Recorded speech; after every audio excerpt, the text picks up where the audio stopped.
हम लेकर के आए हैं क्लास 12th का सिलेबस। क्लास 12th के सिलेबस में हम लोगों को चाहे यूपी बोर्ड हो चाहे सीबीएसई बोर्ड हो, दोनों जगह सिलेबस तो सेम है, लेकिन हमारे यहाँ पढ़ाने का तरीका अलग है। हमारे यहाँ कई सारी जगहों पर फिजिकल, इनऑर्गेनिक और ऑर्गेनिक केमिस्ट्री अलग अलग पढ़ाई जाती है, और कई जगह सिलेबस क्या होता है सीक्वेंस में चलाई जाती है, जहाँ पर आप लोगों को दिखाया जाता है। इसी तरीके से हमारे यहाँ क्वार्टरली एग्जाम या एनुअल एग्जाम या बोले हमारे यहाँ बोर्ड एग्जाम जो होता है या प्री बोर्ड एग्जाम जो होता है या हाफ ईयरली जो एग्जाम होता है, इन्हीं सब सारे सिलेबसों के अकॉर्डिंग होता है। तो हमारे यहाँ आज हम लोग जानेंगे कि हमारे यहाँ कौन कौन से सिलेबस है और कौन कौन से सिलेबस हम लोगों को सारी चीजें पढ़नी है। तो एक बात का आप सभी ध्यान देंगे कि जो भी सिलेबस हम लोगों को रीड करना है या जो भी सिलेबस हम लोगों को पढ़ना है, वो सिलेबस हम लोग जानेंगे तो ही पढ़ पाएंगे। और एक बात, हम लोग चैप्टर वाइज यहाँ पे सिलेबस को नहीं जानेंगे, हम लोग जानेंगे यहाँ पे यूनिट वाइज सिलेबस। क्योंकि चैप्टर वाइज अगर हम सिलेबस जानने चलेंगे तो चैप्टर वाइज सिलेबस बहुत ज़्यादा लेंथी दिखेगा हमको, और वहाँ पे पढ़ने के लिए हम लोगों को ज़्यादा तकलीफ एज इट अगर हम लोगों को ज़्यादा चीज़ें दिखती है तो हम लोग परेशान हो जाते हैं। अगर हम लोगों को कम चीज़ें दिखाई जाए तो हम लोग उसके प्रति क्या करेंगे, मेहनत कर सकते हैं और अच्छे तरीके से तैयारी कर सकते हैं। तो हम लोग लेट्स गो, हम लोग तैयारी करते हैं और सीखते हैं हम लोग सिलेबस को, या देखते हैं हम लोग क्लास 12 के सिलेबस को। जहाँ तक अगर देखा जाए तो क्लास 12 की सिलेबस की बात करें, अब किस क्लास है भैया, क्लास 12। अब क्लास 12 में अगर हम केमिस्ट्री की बात करें, किसकी बात करें, केमिस्ट्री, ठीक है। अब अगर केमिस्ट्री की बात करें तो केमिस्ट्री में अगर हम यूनिट फर्स्ट की बात करें, तो यूनिट फर्स्ट में हमारे यहाँ सॉल्यूशन आता है। क्या आता है, सॉल्यूशन। यूनिट फर्स्ट में क्या आता है, सॉल्यूशन। अब सॉल्यूशन का हिंदी होता है विलयन। क्या होता है भैया, विलयन, ठीक है। तो हम लोग इसके आगे अब हिंदी में लिखते चलेंगे, विलयन, ठीक है। तो सॉल्यूशन का हिंदी हो गया विलयन। फिर उसके बाद अगर सेकेंड चैप्टर की बात करें तो हम लोग सेकेंड चैप्टर में लिख सकते हैं, या यूनिट सेकेंड में आप लिख सकते हो इलेक्ट्रोकेमिस्ट्री,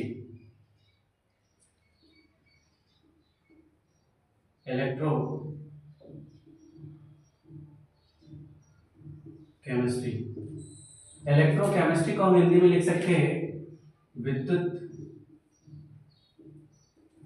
रसायन। हालांकि आप लोगों को समझ में आ रहा होगा कि यहाँ पे हिंदी अगर देखा जाए दोस्तों, तो पहला यूनिट हमारे पास सॉल्यूशन है और दूसरा यूनिट हमारे पास इलेक्ट्रोकेमिस्ट्री है, जिसको हम लोग क्या बोलते हैं, विद्युत रसायन। क्या बोलते हैं भैया, विद्युत रसायन। और फिर उसके बाद अगर बात किया जाए तो इसके बाद हम लोगों का जो तीसरा है, अगर हम बोलेंगे मोस्ट इंपॉर्टेंट चैप्टर है, जिसको हम लोग बोलेंगे यूनिट थर्ड। और ये हमारे आगे बीएससी, एमएससी सभी जगहों पर ये इंपॉर्टेंट चैप्टर है, जहां पर इसके लिए इसका नाम है केमिकल काइनेटिक। क्या नाम है भैया, केमिकल काइनेटिक। अब केमिकल काइनेटिक का मतलब क्या होता है, केमिकल काइनेटिक का मतलब होता है रासायनिक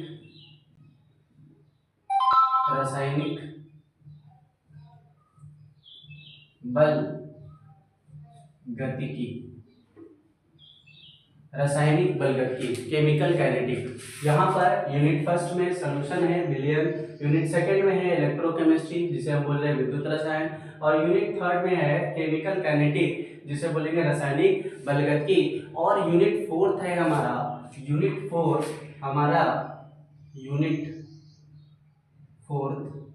हमारा डी और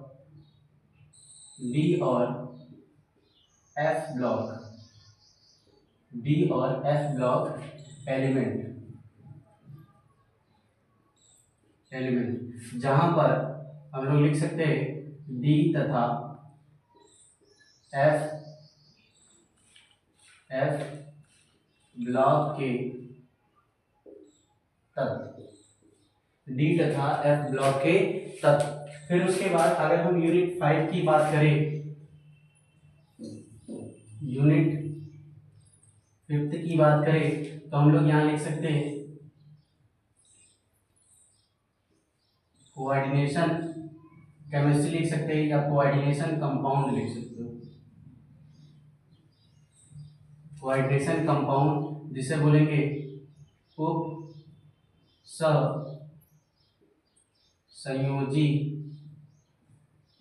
उप संयोजी यौगिक, इसे हम क्या बोल सकते हैं, उप संयोजी यौगिक। अगर हम यूनिट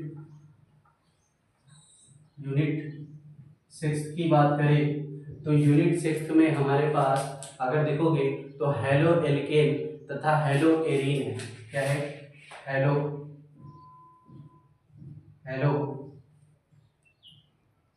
एल्केन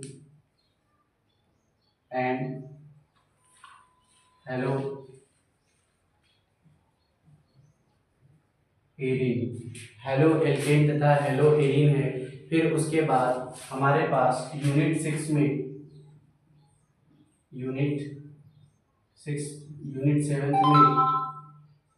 हमारे पास एल्कोहल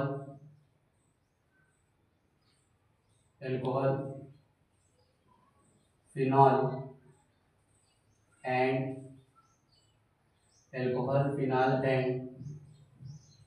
ईथर, ये हमारे पास यूनिट 7 हो गया।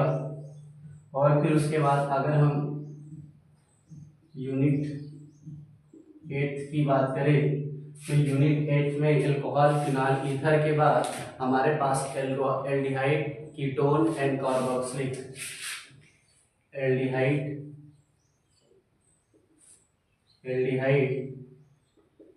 Ketone and carboxylic acid. ठीक है, फिर उसके बाद यूनिट 9 में आपको एमीन पढ़ना है। क्या पढ़ना है, एमीन पढ़ना है। फिर उसको बाद आपको लास्ट यूनिट 10 में आप लोगों को अगर देखा जाए तो बायोमोलिकुलर, क्या पढ़ना है आपको,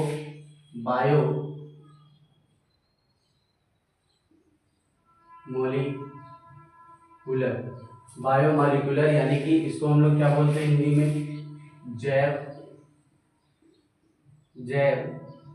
अणु, इसको क्या बोला जाता है, जैव अणु। ठीक है, तो ये हमारे पास इतने सारे चीजें हैं, या हम इसको बायोमोलिकुलर बोल सकते हैं, या हम इसको बोल सकते हैं बायोमोलिक्यूल्स। क्या बोल सकते हैं, बायोमोलिक्यूल्स। तो बायोमोलिक्यूल्स ज़्यादा बेटर पड़ता है, इसलिए कई सारे जगहों पर बायोमोलिक्यूल्स लिखा जाता है और कई सारी जगहों पर बायोमोलिकुलर। तो हमारे पास ये पूरा सिलेबस है क्लास 12 का, जिसमें क्लास 12 में आपको केमिस्ट्री में सबसे पहला यूनिट पढ़ना है सॉल्यूशन का, जिसे हम विलियन कहते हैं। क्लास 12 में दूसरा यूनिट जो आपको पढ़ना है वो इलेक्ट्रोकेमिस्ट्री, जिसे हम विद्युत रसायन कहते हैं। फिर उसके बाद यूनिट 3 में आपको केमिस्ट्री पढ़नी, केमिकल काइनेटिक पढ़ने हैं, जिसे हम रासायनिक बलगति कहते हैं। यूनिट 4 में डी और एफ ब्लॉक एलिमेंट, जिसे बोला जाता है डी तथा एफ ब्लॉक के तत्व। और 5वां है आपका कोऑर्डिनेशन कंपाउंड, जिसे उप संयोजक यौगिक। और फिर उसके बाद यूनिट 6 में हेलो एल्केन तथा हेलो एरीन, ये हिंदी इंग्लिश में नाम सेम होता है इसलिए अलग से नहीं लिखा गया। यूनिट 7 में आपका एल्कोहल फिनॉल एंड ईथर, और यूनिट 8 में आपका है aldehyde ketone and carboxylic acid. फिर उसके बाद आपका एमीन है, फिर उसके बाद आपका बायोमोलिक्यूल है। तो इस तरीके से हमारे पास यूनिट 10 पूरे हो गए। और सबसे मेन चैप्टर, सबसे ज़्यादा बड़ा चैप्टर अगर देखें, बड़ा क्या, सबसे ज़्यादा अंक दिलाने वाला जो चैप्टर है वो यूनिट 1 है, जिसमें यूनिट 1 में आपको टोटल 8 अंक प्राप्त होंगे अगर आपने सारे टॉपिक्स सही से कवर कर लिए और सही से सीख लिए। तो दोस्तों अगर हमारे साथ बनी रहेंगे तो हम ये कोशिश करेंगे कि आपके सारे के सारे टॉपिक्स को कवर करें और सारे के सारे टॉपिक्स को हम लोग साथ साथ लेकर चले और पूरी की पूरी एक प्लेलिस्ट आपको एक एक चैप्टर की मिल जाए या एक एक यूनिट की मिल जाए। सो दोस्तों, थैंक यू फॉर वॉचिंग।